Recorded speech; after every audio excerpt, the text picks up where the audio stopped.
Welcome to another episode of Creator Daily. I'm your host, Michael, covering the top news stories, latest strategies, and emerging trends in the overall creator landscape. Today, we're diving into the implications of President Biden's signature on a bill that commences the process for ByteDance to divest TikTok. We'll explore how Reddit is revamping its app with a spotlight on comments. TikTok's decision to halt their incentive for daily video views is also on our discussion list, along with the growth of Threads, which is boasting a whopping 150 million monthly active users. And finally, we'll touch on strategies for staying pertinent in the rapidly evolving AI-centric world. So buckle up for a content-rich ride through the dynamic terrain of digital creation. Let's get started. A recent development in the ongoing TikTok saga as President Joe Biden has signed a bill that requires ByteDance, TikTok's China-based parent company, to sell off the app. ByteDance now has 9 months to divest TikTok, with a possible 3-month extension if they show considerable progress. This law essentially starts a countdown for ByteDance, failing which TikTok could face a ban in the United States. This move comes after some tactical legislative strategy in which the divest or ban bill, once stalled in the Senate, was combined with foreign aid legislation, prompting senators to address both issues together. The added period for divestment from the original 6 months to 9 months helped sway some lawmakers who were initially hesitant. Pushback from TikTok officials is expected, with TikTok spokesperson Alex Haurek intimating plans to challenge the law in the courts. This legal challenge might delay any potential ban if the courts decide to postpone enforcement. Moreover, TikTok CEO Shou Chew criticized the bill in a video stating, "Make no mistake, this is a ban," voicing his concern about the platform and its users' freedom of expression. To summarize, TikTok is standing at a crossroads where it either finds a way to divest and continue operating in the US market, or potentially gets banned if legal and political hurdles aren't overcome. Meanwhile, TikTok's fate hangs in the balance as it navigates through these legislative and legal challenges. Reddit is rolling out an update for its mobile app on iOS and Android that's all about making comments more prominent. The company says it's streamlining the user experience by removing obstacles and making it quicker to access discussions. With the new tweaks, comments will load almost instantly when you tap on the comments icon, and instead of seeing the original post first, you'll be taken straight to the top comment. A context bar will be pinned at the top of your screen showing a compressed version of the original post. If you want to revisit the full content of the post, simply tapping on the thumbnail will get you there. Navigation is also getting more uniform with this update. It doesn't matter if the original post is a text blurb, video, or photo. Now a simple left swipe will lead you to new posts, and swiping up will reveal the comments. These changes show Reddit's focus on fostering more interaction within the comments section rather than just passively consuming the posts. But, and there's always a but, this shift could mean that some users might skip over important parts of the original post, since the app is nudging them straight to the conversation. It's a balancing act between feeding into our love for instant discussion and not missing the full context of what we're talking about. Reddit has made these updates based on feedback from users and testing, hinting that they're pretty confident that this will enhance the overall experience in the app. Whether this is a positive turn or not, it looks like Reddit is betting big on the power of community discussions.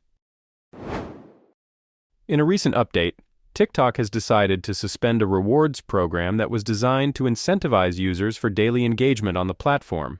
Specifically, TikTok Lite users in Europe were earning a nominal amount, around 38 cents a day, for activities such as logging in, watching ads, and liking videos within the app. This reward system, although it's been part of TikTok Lite in Asia for years, only recently launched in France and Spain.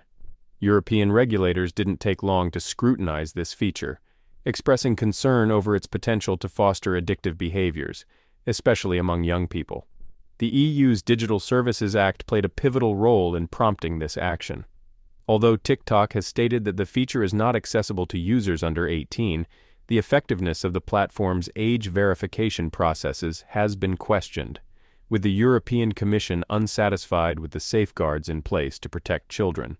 TikTok has responded by halting the reward feature in the EU territories to address these regulatory concerns.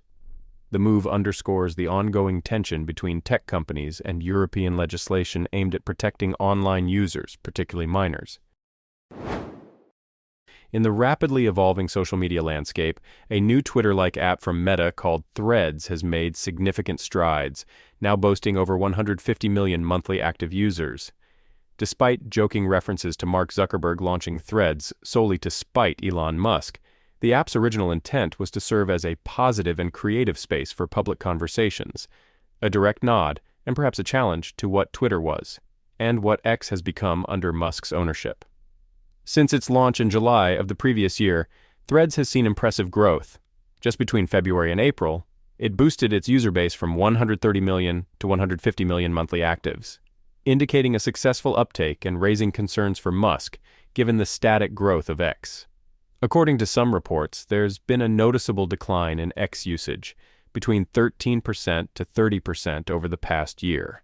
While X's daily active users have remained at 250 million since November 2022, the same month when Musk took over the platform. This stagnation contrasts with Threads' momentum, which even sees higher daily active users in the US than X. Meta is maximizing Threads' potential by eyeing the introduction of paid ads in the latter half of this year, ahead of their original timeline, which was set for when the app hits hundreds of millions of users. This is ahead of schedule, as the current user growth trajectory suggests the app could reach 200 million users by around October. Fostering partnerships with influencers and providing more incentives for sports communities are among the strategies Threads is employing to draw new users. Taylor Swift's move to promote her new album on Threads, bypassing X, highlights a gradual but perceptible shift in where celebrities and influencers are choosing to engage with their fan base. This could contribute to Threads eventually overtaking X as the go-to real-time social media app if current trends continue. However, the competition is still fierce. X has a larger base with 250 million daily and over 500 million monthly active users. Nevertheless, Threads' momentum and policy of avoiding politics and real-time news has garnered a fast-growing user base that, if sustained, could at some point challenge the dominance of X. In the ever-evolving landscape of artificial intelligence, staying ahead of the curve is critical for marketers and entrepreneurs. Ben Angel, a leading voice in survival strategies for an AI-driven world, emphasizes the significance of AI literacy. This involves understanding the capabilities and limitations of AI and its potential impact on business models. The rapid changes AI brings come with risks, such as the propensity for AI to hallucinate or infringe on copyrights, as in the ongoing lawsuit by the New York Times against OpenAI and Microsoft. One strategy for remaining relevant is to rethink business models and diversify offerings, proactively positioning yourself beyond what AI can do. This may include honing in on uniquely human skills and personal branding, which can differentiate us from AI's mimicking capabilities. Another key tactic is to protect your intellectual property, using techniques such as style development and prompt chaining for AI-generated content, while asserting ownership rights through copyright notices and watermarks. The concept of the hype cycle is also thrown into the mix, a stage where AI's capabilities can seem limitless. Angel urges caution and skepticism, advocating instead a focus on the democratization of information and the protection of one's intellectual property, or knowledge crop. He foresees AI regulation as a means to help balance content usage by AI companies, and raises the importance of finding purpose in work, a quality AI cannot replicate.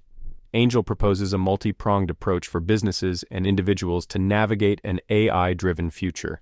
Become AI literate, rethink business models, embrace personal branding, protect intellectual property, keep perspective amid the hype, and find purpose. Despite the challenges and uncertainties, adopting these strategies can help individuals and businesses not just survive but thrive in the age of AI. For more on Angel's insights, you can explore his latest book, The Wolf is at the Door: How to Survive and Thrive in an AI-Driven World. That's a wrap on today's episode of Creator Daily. I'm your host, Michael, and it's been a pleasure diving into the latest strategies and trends with you all. Don't forget, you can find all the goodies we talked about today in the show notes. including any links and extra info that might spark your creator journey. And hey, if you've got questions, comments, or just want to share your own creator stories, we'd love to hear from you. Shoot us an email at creatordaily@podcrafter.com, and who knows, your insights might just be featured on a future episode. Thanks for tuning in and being part of the vibrant Creator Daily community. Be sure to subscribe so you don't miss out on any of our upcoming episodes. Until next time, keep creating, stay inspired, and we'll catch you on the flip side.